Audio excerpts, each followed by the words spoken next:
Welcome to Politics NY with Skye Behind the Curtain, where today I'm with Beth Finkel, the State Director of AARP of New York, and we will learn all about how she got into her role and her priorities working with AARP. So welcome, Beth.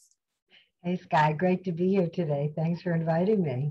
Yes, and I've learned through working with you in our partnership with Schneps Media and Politics NY, interviewing all these different politicians and learning about their priorities for the 50-plus generation, that you yourself, Beth, have quite the career experience and trajectory. So I'd love for you to share with everyone how you got into the work that you do.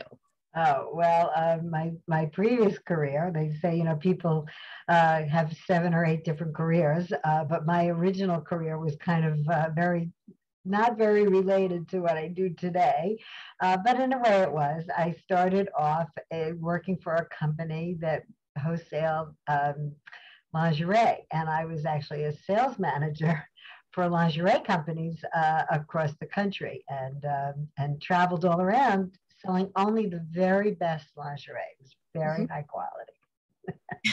And then from there, I had my kids and went back, decided to go back to work, and felt like I needed to professionalize myself in a different way. And so I got a master's degree in community organizing, and that really fed into my passion. So I'm really glad to be doing what I'm doing today.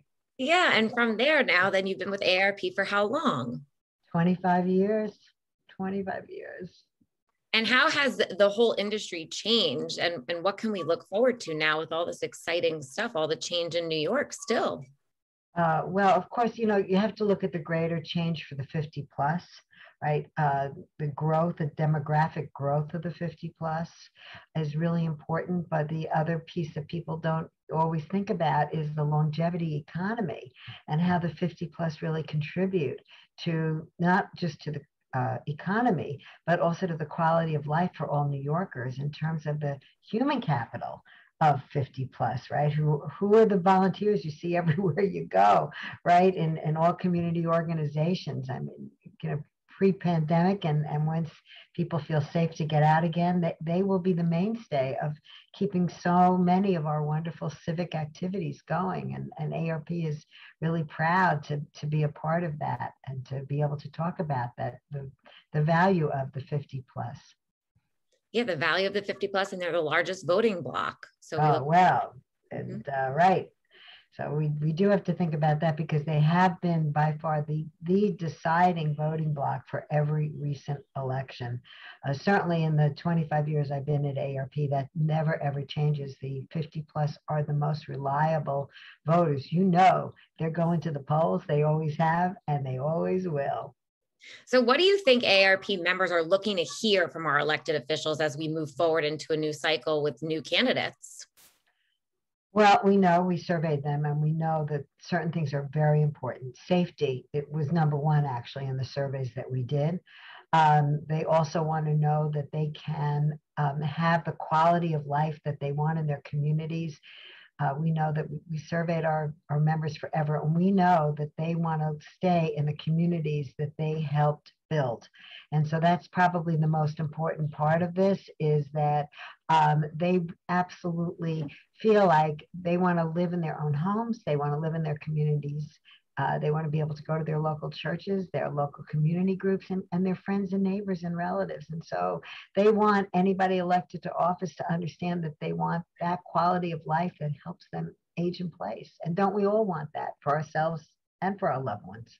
Right. We all want that, which makes it a nonpartisan issue. It's just a community growth issue that everyone can sort of attach to.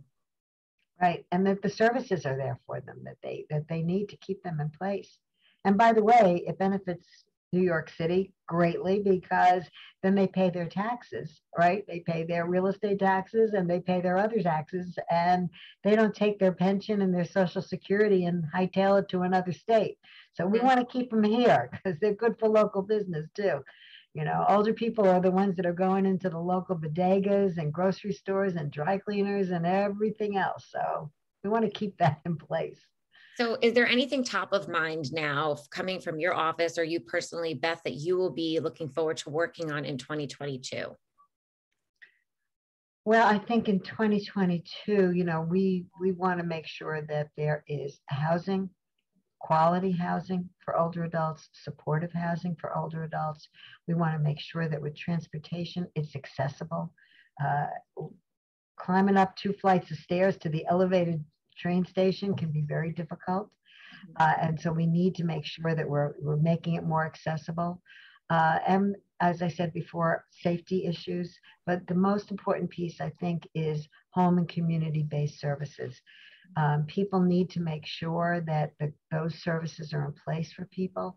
So again, they can live out their days in their own homes, in the communities that they built with their own really dedication and sweat. Mm-hmm. Thank you so much for all that you do, Beth Finkel, State Director of AARP of New York. Thank you, Skye, for everything that you do to get the word out, because that's the most important part. Yep.